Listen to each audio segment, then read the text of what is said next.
फुसफुस जंगलको बीचमा एउटा सानो इमानदार परिवार बस्थ्यो। तिनीहरू आफ्नो इमानदारीको लागि प्रख्यात थिए। सबैभन्दा कान्छो दीपक सबैभन्दा इमानदार थियो। उसले सधैँ सत्य बोल्नुपर्छ भन्ने विश्वास गर्थ्यो। एक दिन दीपक जंगलमा पस्यो। हावामा रुखहरूले रहस्य फुसफुसाए। दीपक नडराई जंगलमा गहिरो गयो। उसले फुसफुसको स्रोत पत्ता लगाउन चाहन्थ्यो। सूर्य अस्ताउन थाल्यो। आकाश सुन्तला र बैजनी रङमा रङ्गियो। फुसफुस ठूलो भयो। दीपकले आफ्नो वरिपरि एउटा अनौठो शक्ति महसुस गर्यो। उसलाई थाहा थियो कि ऊ जादुई नजिक छ। अगाडि उसले एउटा चमकदार उज्यालोले नुहाएको ठाउँ देख्यो। केन्द्रमा एउटा पुरानो इनार थियो। यसको डुङ्गा अलौकिक प्रकाशले चाहिँ चम्किरहेको थियो। यो कुनै साधारण इनार थिएन। यो फुसफुसको इनार थियो। प्राचीन जादुको ठाउँ। किंवदन्तीहरूले भित्र बस्ने एक शक्तिशाली जादुगरको बारेमा बताए। उनले आफूलाई खोज्नेहरूको हृदयको परीक्षण गरिन्। दीपक एउटा अदृश्य शक्तिले तानिएको इनारको नजिक सावधानीपूर्वक आयो। उसले यसको गहिराइमा हेर्यो।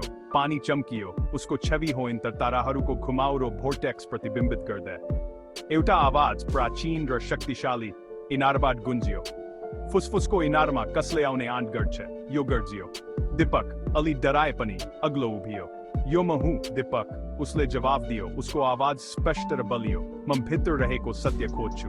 उसका शब्दहरू पछि मौनता छायो। केवल पातहरू र उसको आफ्नै धड्कन मुटुको आवाजले मात्र तोडिएको थियो। इनार फेरि चम्कियो।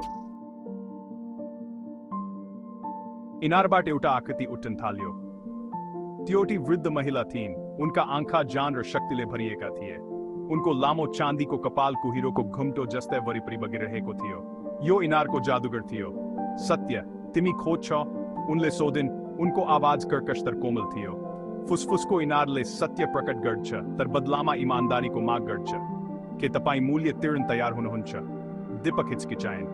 म छु, उसले भन्यो। उसको आवाज अटल छ। म सत्यको शक्तिमा विश्वास गर्छु। जादुगरले टाउको हल्लाइन्। उनको आँखामा चमक थियो। धेरै राम्रो, उनले भनिन्। आफ्नो मूल्य प्रमाणित गर्नु तपाईले 3 प्रश्नहरूको इमानदारीपूर्वक जवाब दिनुपर्छ। प्रकट भएको प्रत्येक सत्यले तपाईलाई इनारको हृदयको नजिक ल्याउनेछ। मलाई भन् बच्चा, जादुगरले भनिन्। उनको आवाज क्लियरिङ वरिपरि प्रतिध्वनित भयो। तपाईले स्वीकार गर्न चाहनुभएको पहिलो सत्य के हो? दीपकले एकछिन सोच्यो।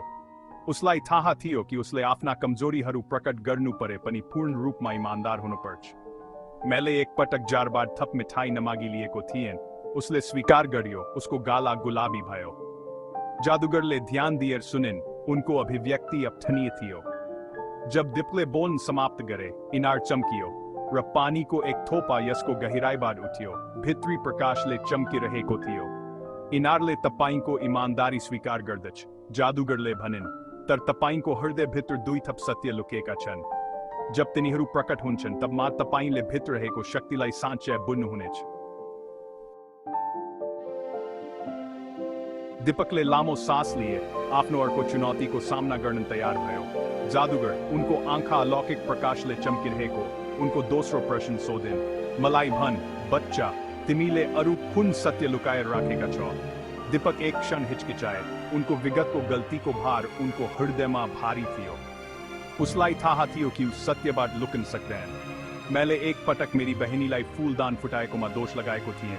यद्यपि मैले गल्तीले यसलाई टकटक्याएको थिएँ। उसले स्वीकार गर्यो। उसको आवाज मुश्किलले फुसफुसाएको थियो। इनारले उनको स्वीकारोक्तिमा प्रतिक्रिया दियो।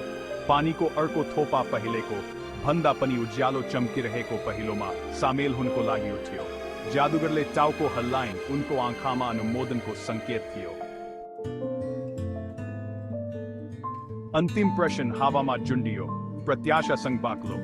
जादुगर उनको आवाज कम गुनगुनाउँदै सोधिन्। तपाईको हृदय शुद्ध छ भनेर प्रमाणित गर्न तपाईले प्रकट गर्नुपर्ने अन्तिम सत्य के हो? दीपकलाई थाहा थियो कि यो उनको अन्तिम परीक्षा हो। ऊ लुकाइरहेको सत्य पत्ता लगाउन उसले आफ्नो भित्र गहिरो खन्नु पर्थ्यो। लामो सास लिएर उसले बोल्यो। उसको आवाज पश्चातापले भरिएको थियो। मैले हराएको सिक्का फेला पारेर राखेँ। यद्यपि मलाई थाहा थियो कि मैले यसलाई यसको मालिकलाई फिर्ता गर्नुपर्छ। उसले स्वीकार गर्यो। उसको आवाज उसको सत्य बोल्ने प्रयासले काँपिरहेको थियो। શબ્દહરુ ઉनको ઓટબાટ બાહિર નિસ્કને બિત્તિકે ઇનાર પ્રકાશકો અંધ પાડને ચમકમાં વિસ્ફોટ ભયો યસકો અલૌકિક ચમકમાં ક્લિયરિંગ નુહાવદે જાદુગર મુસ્કુરાઈન उनको आंखा गर्व ले चमकी रहे को थियो तिमीले आफ्नो सत्य बोलेका छ बच्चा उनले भनिन् उनको आवाज ज्ञानोपले भरिएको थियो फुसफुसको इनारले तपाईको स्वीकारोक्ति सुनेको छ र तपाईको इमानदारी स्वीकार गर्छ इनार यसको जादु घुमिरहेको दीपकलाई उपहार प्रदान गर्यो यसको गहिराईबाट सुनौलो गोलेरुट्यो चम्किरहेको रत्नले भरिएको यो सत्य बोलेकोमा तपाईको इनाम हो जादुगरले घोषणा गरिन् दीपकले खजाना हेरे यसको चमकले उसको आंखा चकित पार्छ तर उसको हृदयमा केही सही लागेन उसले इनामको लागि होइन तर यो सही काम भएकोले आफ्नो सत्य स्वीकार गरेको थियो दीपकले विनम्रतापूर्वक जादुगरको उपहार स्वीकार गरे धन्यवाद तर म यो स्वीकार गर्न सक्दिन उसले भन्यो उसको आवाज दृढ थियो मैले सत्य बोले किनभने यो सही काम थियो इनामको लागि होइन जादुगर रिसाउनुको सट्टा अझ फराकिलो तिम्रो इमानदारीले मलाई खुसी पार्छ बच्चा उनले भनिन् उनको आवाज प्रशंसासँग भरिएको थियो फुसफुसको इनारको साँचो उपहार भौतिक सम्पत्ति होइन त धेरै ठुलो कुरा हो इनार फेरि चम्कियो र यस पटक नरम न्यानो प्रकाशले दीपकलाई ढाक्यो उसले शान्ति र स्पष्टताको अनौठो भावना उसमाथि धोएको महसुस गर्यो यो कुनै पनि खजाना भन्दा धेरै मूल्यवान भावना थियो यो इनारको साँचो उपहार हो जादुगरले वर्णन गरिन् उनको आवाज वनको हावा जस्तै सुखदायक थियो जतिसुकै गाह्रो भए पनि सधैँ सत्य बोल्ने क्षमता र तपाईको हृदयमा इमानदारीका साथ कुनै पनि चुनौतीको सामना गर्ने शक्ति दीपकले जादुगरको उपहारको वास्तविक मूल्य महसुस गरे यो भौतिक सम्पत्तिको बारेमा थिएन तर सत्यको शक्तिको बारेमा थियो उसले कृतज्ञताले भरिएको हृदयले जादुगरलाई धन्यवाद दियो उसलाई थाहा थियो कि उसको जीवन फेरि कहिले उस्तै हुनेछन् उसले आफ्नो विगतको गल्तीहरूको सामना गरेको थियो र बलियो बढी इमानदार र आफैमा सत्य भएको थियो उसले क्लियरिङ छोड्यो जंगलको फुसफुस अहिले प्रोत्साहनको गीत जस्तै सुनिरहेको थियो उसलाई घर फर्काउँदै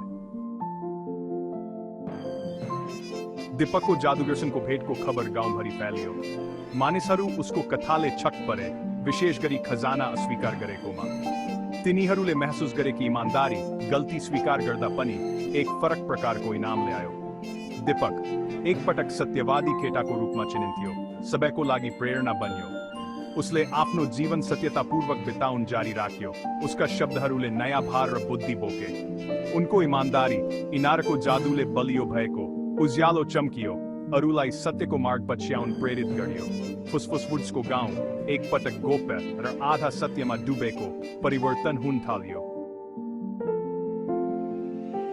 इमानदारी हरेक कुनामा फुल्यो गाउँलेहरूमाझ विश्वास र समझको विकास भयो फुसफुसको इनारमा दीपकको यात्रा एउटा किंवदन्ती बन्यो एउटा सम्झना कि सत्यको शक्ति सबैभन्दा ठुलो खजाना थियो जुन कसैले राख्न सक्छ र यसरी दीपक सत्यवादी केटाको कथा युगहरूमा प्रतिध्वनित भयो सबैलाई सम्झाउँदै कि साँचो बल धन वा शक्तिमा होइन तर सत्य बोल्ने साहसमा छ सधैँ